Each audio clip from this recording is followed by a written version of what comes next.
What happens when a band full of jokesters decides to poke the most notoriously volatile frontman in rock and roll? You get a prank that nearly becomes a legal showdown in a story that is now legendary in rock history. This is the story of how the Offspring's April Fool's joke about an album called Chinese Democracy almost landed them in a courtroom with Axl Rose. It's a classic tale of punk rock wit, rockstar ego, and the very thin line between a harmless gag and a full-blown crisis. To really get why this prank was so brilliant, you have to go back to the rock scene in the early 2000s.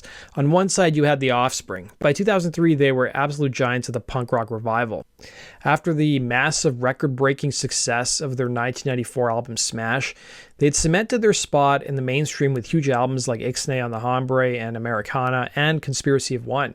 They were known for mixing super fast skate punk with catchy, sarcastic, and funny lyrics. Talking back to me, take them out, gotta keep them separated. You know it really doesn't get it anyway. Gotta find out. They were basically punk rock royalty, but they never lost that class clown anti-establishment spirit.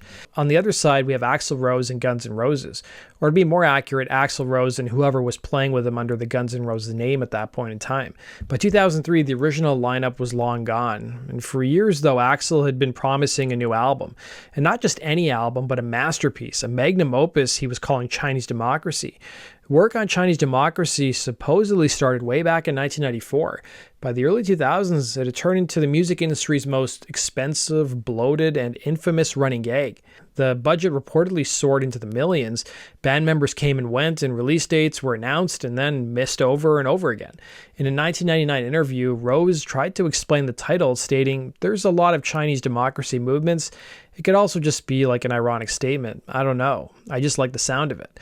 But as the years dragged on with no album in sight, Chinese Democracy became a myth, a symbol of Axl's obsessive perfectionism. It was a joke just begging for a punchline, and the Offspring were more than happy to deliver. So as the Offspring were getting ready to release their 7th album in 2003, they needed a title. Frontman Dexter Holland said later that the band would always joke around with ridiculous names. One day someone threw out Chinese Democracy and the band just couldn't stop laughing. They knew they'd struck comedy gold. Then on April Fool's Day of 2003, they made their move. The band put out a formal press release announcing their new album would be titled Chinese Democracy, You Snooze You Lose.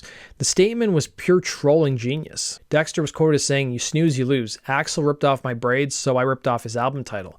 The message was loud and clear. "Axl, you took too long. The title's ours now."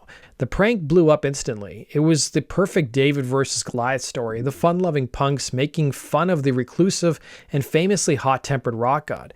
It was pretty bold, it was hilarious, and it shone a spotlight on the Offspring's upcoming record, getting them way more publicity than any normal album announcement ever could. The ball was officially in Axl Rose's court. Axl was not amused though. Almost right away, reports started flying that Guns N' Roses lawyers had sent the Offspring a cease and desist letter demanding they drop the title. For a second, it really looked like the prank could turn into a nasty legal battle. The Offspring's own website even briefly mentioned getting a letter before taking the post down, which only added to the mystery. While things were a bit confusing at the time, Dexter later confirmed in interviews they did in fact get a letter. This is where the story gets even better, because while Axl had the scary reputation and the expensive lawyers, he didn't really have a legal case. Music industry experts and copyright lawyers quickly chimed in, pointing out a key bit of law. You generally can't copyright or trademark a single album title. A lawyer was interviewed by Rolling Stone, who was quoted at the time as explaining that trademark law only kicks in when a title is actually being used for business. Since Axl's Chinese Democracy was still a mythical album locked away in a studio somewhere, the title was legally speaking just 2 regular words. Dexter knew this all along. He later famously said, "I don't think we ever seriously considered using that name, but we could have if we wanted, because you can't copyright or trademark an album title or a song title. Think of all the songs that are called I Love You or Baby Baby." The Offspring had Axl backed into a corner. They could legally use the name, and the more Axl's team fought it, the more free press the prank and the band got. Even though they had the legal high ground and were totally winning the PR war, the Offspring never actually planned on going through with it. The prank did its job. It created massive buzz, got under the skin of a rock icon, and reminded everyone that they were just class clowns of punk rock. It was time to back down.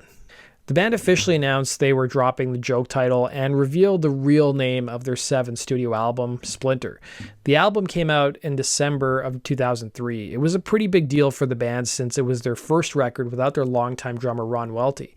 In a wild twist of fate, the legendary session drummer Josh Freese actually stepped into play on the album, and Freese ironically worked on the early sessions for Guns N' Roses' Chinese Democracy album years before. The prank had built up so much hype that the album itself had a tough time living up to it. Splinter debuted at a respectable number 30 on the Billboard 200 chart, selling about 87,000 copies in its first week out. It was certified gold in the US just a couple of months after it came out, which was a solid performance, but a definite step down from the multi-platinum hits that they'd put out in the 90s. The reviews for Splinter were pretty mixed. Some critics loved that the band was going back to its faster punk roots on songs like The Noose. The main single, Hit That, with its super catchy synth-heavy hook, was a big radio hit. But a lot of reviewers knocked the album for being too short and for having what they felt were uninspired filler tracks. And what about the other Chinese Democracy? It took another 5 years for Axels' legendary album to be officially released. It hit the streets on November 23, 2008, to a world that had pretty much given up on it.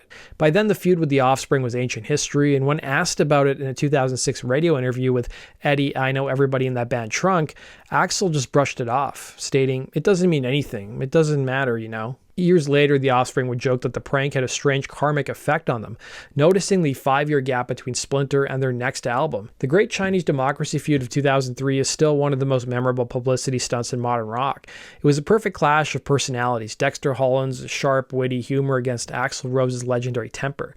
The Offspring saw a chance for a world-class joke, and they took it. It created a media frenzy with nothing more than a press release. The Offspring proved that in the right hands, a sense of humor can be way more powerful than a team of high-priced attorneys.